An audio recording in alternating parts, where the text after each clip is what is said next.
প্রিয় দর্শক, আসসালামু আলাইকুম। বাংলাদেশের কৃষিতে আশা ও নিরাশার এই দুই চিত্র একসঙ্গে বিদ্যমান। একদিকে কৃষিখাত বাংলাদেশের অর্থনীতির ভিত্তি এবং খাদ্য নিরাপত্তার মূল ভরসা, আবার অন্যদিকে নানা কাঠামোগত সমস্যা এই খাতকে অনিশ্চয়তার দিকে ঠেলে দেয়। আজকে আমরা এই ভিডিওতে বাংলাদেশের কৃষিখাতের আশা ও নিরাশার এই দুই চিত্র বোঝার জন্য চেষ্টা করব। বাংলাদেশের কৃষির আশার ছবি। বাংলাদেশের কৃষিতে কিছু ইতিবাচক দিক স্পষ্টভাবে দৃশ্যমান। প্রথমত, খাদ্যে স্বয়ংসম্পূর্ণতা। ধান উৎপাদনে বাংলাদেশ বিশ্বের শীর্ষ দেশগুলোর মধ্যে একটি। খাদ্য উৎপাদন বেড়ে যাওয়ায় খাদ্য নিরাপত্তা বাংলাদেশের অনেকটাই নিশ্চিত হয়েছে বলে ধারণা করা যাচ্ছে। দ্বিতীয়ত, প্রযুক্তির ব্যবহার বৃদ্ধি। উন্নত বীজ, সেচ ব্যবস্থা, যান্ত্রিকীকরণ বাংলাদেশের কৃষিকে আধুনিক করেছে। ফলে উৎপাদন দিনের পর দিন বৃদ্ধি পাচ্ছে, যা বাংলাদেশের খাদ্য নিরাপত্তার জন্য অনেকটা অনুকূল বলে আমরা মনে করি। তৃতীয়ত, বহুমুখী কৃষি।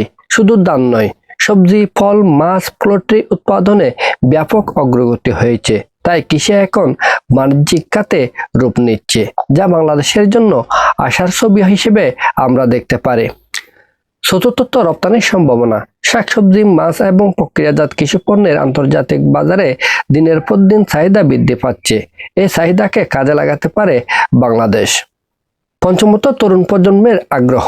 তরুণ প্রজন্মের অনেকে কৃষিকে স্টার্টআপ বা ব্যবসা হিসেবে দেখছে, যা ভবিষ্যতের জন্য আমাদের আশার আলো হিসেবে দেখা যেতে পারে। বাংলাদেশের কৃষির নিরাশার ছবি। বাংলাদেশের কৃষির আশার ছবির সাথে রয়েছে বেশ কিছু কঠিন বাস্তবতা। প্রথমত, জলবায়ু পরিবর্তনের প্রভাব। বন্যা, খরা, ঘূর্ণিঝড় এবং লবণাক্ততা বাংলাদেশের কৃষিকে মারাত্মকভাবে ক্ষতিগ্রস্ত করছে। দ্বিতীয়ত, উৎপাদন খরচ বৃদ্ধি। সার, বীজ, জ্বালানি এবং শ্রমের খরচ বেড়ে যাওয়ায় কৃষকেরা দিনের পর দিন দারিদ্র্যের দিকে ধাবিত হচ্ছে। তৃতীয়ত, ন্যায্য মূল্যের অভাব। কৃষকেরা অনেক সময় উৎপাদিত ফসলের ন্যায্য মূল্য পান না, মধ্যস্বত্বভোগীদের দৌরাত্ম্যের কারণে, সিন্ডিকেটের কারণে। চতুর্থত, সংরক্ষণ ও বিপণন সমস্যা। হিমাগার ও আধুনিক সরবরাহ ব্যবস্থার অভাবে অনেক সময় কৃষিপণ্য নষ্ট হয়ে যায়, ফলে কৃষকেরা ক্ষতিগ্রস্ত হন।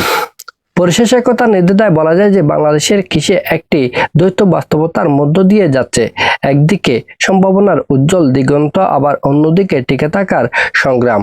সঠিক নীতি, প্রযুক্তির বিস্তার, বাজার ব্যবস্থার সংস্কার এবং জলবায়ু সহনশীল কৃষি ব্যবস্থা গড়ে তুলতে পারলে বাংলাদেশের কৃষি যেমনইভাবে বাংলাদেশের জনগণের খাদ্য নিরাপত্তা নিশ্চিত করতে পারবে, তেমনইভাবে বহির্বিশ্বেও রপ্তানি করার সম্ভাবনা তৈরি হবে।